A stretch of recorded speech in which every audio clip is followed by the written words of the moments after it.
Kasih karunia dan damai sejahtera Allah Bapa kita dan anaknya Tuhan Yesus Kristus menyertai saudara.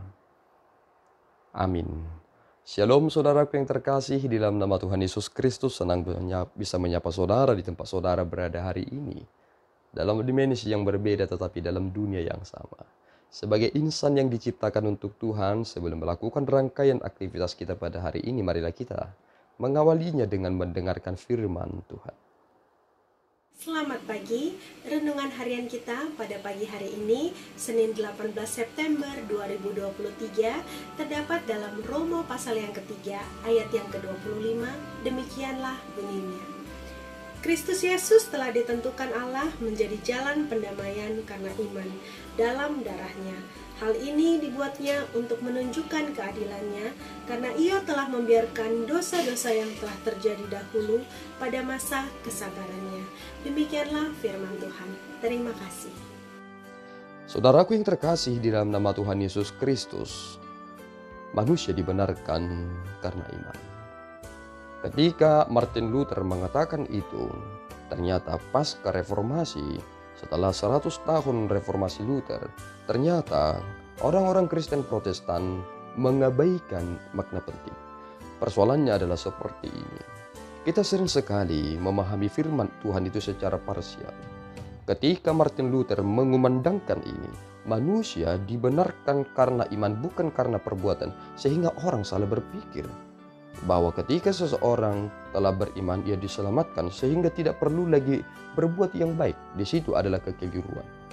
Ketika kita memahami tentang manusia dibenarkan karena iman, kita langsung bertitik tolak pada kemurahan hati Tuhan. Itulah anugerah.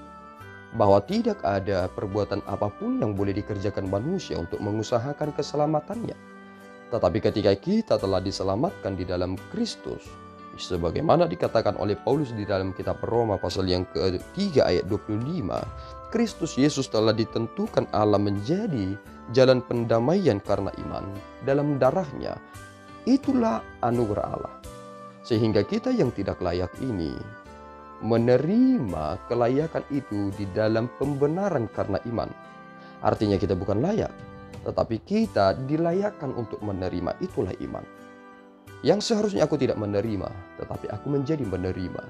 Tetapi ketika kita sudah beriman di dalam Kristus dan kita telah disucikan di dalam darah Allah, anak yang kudus dan suci itu, maka kita menjadi orang-orang yang kudus. Bukankah sekarang proyeksi itu menjadi jelas? Jika aku adalah anak-anak gelap, maka aku akan mengerjakan perkara-perkara kegelapan. Tetapi jika aku adalah anak-anak terang, bukankah aku telah menjadi pribadi yang bisa berkata ya kepada keberdosaan? Disinilah signifikasinya. Orang-orang yang hidup di dalam Kristus melihat kualifikasi yang jelas bahwa iman itu akan memberi dampak kepada orang lain. Kebanyakan kita memikirkan seperti ini. Jika aku telah memiliki kekayaan, maka itu adalah sesuatu hal yang penting bagiku, sehingga kita lupa terhadap orang lain. Jika aku telah beriman di dalam Kristus, berarti itu penting bagiku, sehingga kita tidak berdampak bagi orang lain. Bukankah itu adalah kehinaan di mata Tuhan? Sebab Kristus sendiri datang bagi saudara. Bukankah saudara juga harus mengerjakan seperti yang dilakukan oleh Kristus? Disitulah persoalan yang terjadi. Inilah yang perlu kita pahami dalam hidup ini. Sehingga ketika Paulus mengkontraskan antara iman dengan hukum Taurat, bukan berarti bahwa kita tidak melakukan hukum Taurat. Tetapi di dalam penggenapan akan iman itu, kita menjadi bertaurat. Meskipun kita bukan orang yang diperuntukkan untuk Taurat tersebut seperti orang Yahudi. Dan di sanalah begitu jelas. Jika demikian, adakah kami membatalkan hukum Taurat karena iman? Sama sekali tidak. Sebaliknya, kami meneguhkannya. Sebab Kristuslah yang dapat melakukan itu 100% dan sempurna. Dan sekarang, ini menjadi bagian dalam diri kita yang kita harus renungkan pagi, siang, dan malam. Jika aku tidak melebihi dari orang-orang terdahulu dalam arti kesetiaan, bukankah aku adalah orang yang begitu hina? Perhatikan baik-baik bahwa Yesus Kristus pernah mengatakan itu kepada murid-muridnya. Jika engkau tidak melebihi dari orang Farisi itu dalam cara beribadahmu, maka kamu tidak layak masuk surga. Kita harus perhatikan bahwa orang-orang Farisi itu mereka selalu membayar persepuluhannya, tidak pernah berzina, tidak pernah berbohong, tidak pernah mabuk-mabukan dan lain sebagainya. Tetapi persoalannya adalah mereka mengatakan mereka tidak melakukan itu di depan umum. Sehingga Yesus berkata, jika kamu tidak melebihi dari praktek agama dia, kamu tidak layak. Nah sekarang kita pikirkan ini. Jika aku telah memiliki iman di dalam Kristus, tetapi hidupku sama-sama saja, tidak ada hal yang berubah. Bukankah itu adalah penistaan iman? Mengapa demikian?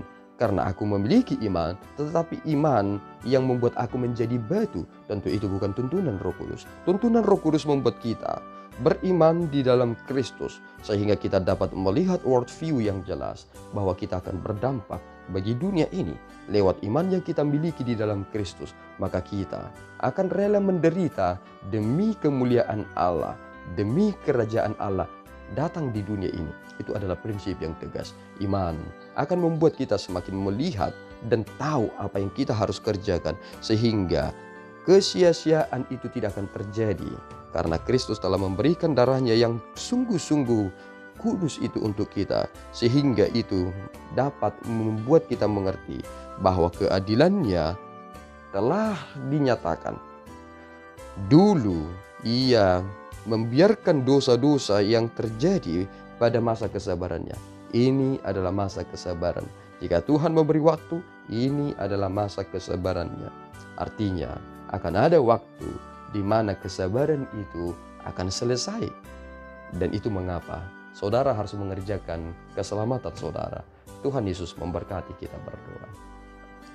Ya Tuhan, kami bersyukur atas berkat-Mu. Terima kasih Bapa atas firman yang kami terima pada saat ini. Engkau telah mengingatkan kami, menguatkan kami, dan memberi pemahaman kepada kami, supaya kami hidup di dalam iman dan berdampak dimanapun kami berada. Tolong kami ya Tuhan, supaya kami tidak menyia-nyiakan kesempatan ini, karena darah anak-Mu yang kudus yang telah dicurahkan atas kami, demi pendamaian kami akan Engkau. Tolong kami Tuhan, sebagai orang-orang yang telah dibenarkan di dalam iman kepada Kristus, melakukan perkara-perkara yang besar, melihat kepadamu dan melakukannya di dalam dunia ini. Ampunkan dosa kekurangan kami Bapa di dalam Yesus. Kami telah berdoa dan mengucap syukur. Anugerah Tuhan kita Yesus Kristus, kasih setia Allah Bapa, dan persekutuan Roh Kudus menyertai saudara. Amin. Tuhan Yesus memberkati.